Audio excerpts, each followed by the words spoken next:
এই যে এরা বুকে হাত বাঁধে, এই যে ক্যামেরার এরা তো বেশি করবে, এদেরকেই বলি একটু শোনেন, রাগ করিয়েন না, আজে বাজে কমেন্ট করিয়েন না।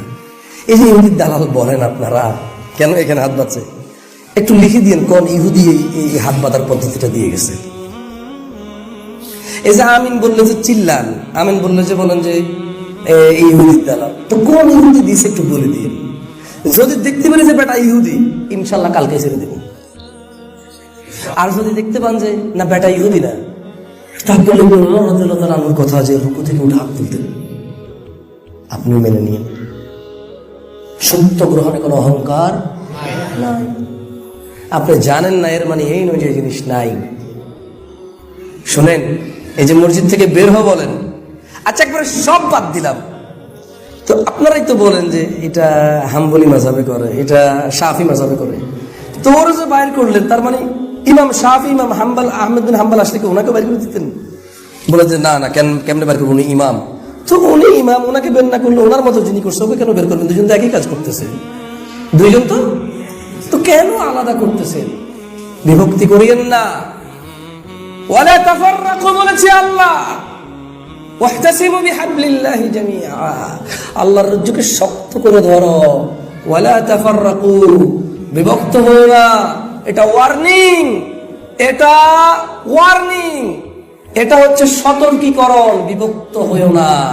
রাসূল সাল্লাল্লাহু আলাইহি ওয়াসাল্লাম বলেছে, ওনার বনি ইসরাইলে আগে বনি ইসরাইলে 72টা ছিল, তোমরা 73টা হবা। এটা আদেশ নয়, এটা হচ্ছে ওয়ার্নিং, সতর্কীকরণ। এটা কি? তার মানে শোনো আমার উম্মত, বনি ইসরাইলে 72টা দল বিভক্ত হয়েছিল, আমার উম্মত 73টা হবে। খবরদার, একটাই থাকবা, আল্লাহর রজ্জুকে শক্ত করে ধরবা, আলাদা হইও না। মক্কাতুল মুকাররমায়, মদিনাতুল মুনাওয়ারায় সবাই যদি সালাত আদায় করে, আপনার মসজিদে আদায় করলে অসুবিধা কোথায়? কেন এমন করেন? এখানে এসে সালাত আদায় করেন না, মাশাআল্লাহ, সমস্যা কোথায়? ইমাম সাহেব তো যা বলছে কোরআন এবং হাদিসের উপর ভিত্তি করে বলছে। আপনি বলেন না যে ইমাম, তুমি যে সালাতে সালাম ফেরানোর পরে সম্মিলিত মোনাজাত দিলে না, ঘটনা কি? ইমাম আপনাকে বলবে, ভাই আপনাদের সবাইকে নিয়ে যে এখন একটা মোনাজাত দিব, কিসের উপরে ভিত্তি করে, কার আদেশের উপরে ভিত্তি করে দেব?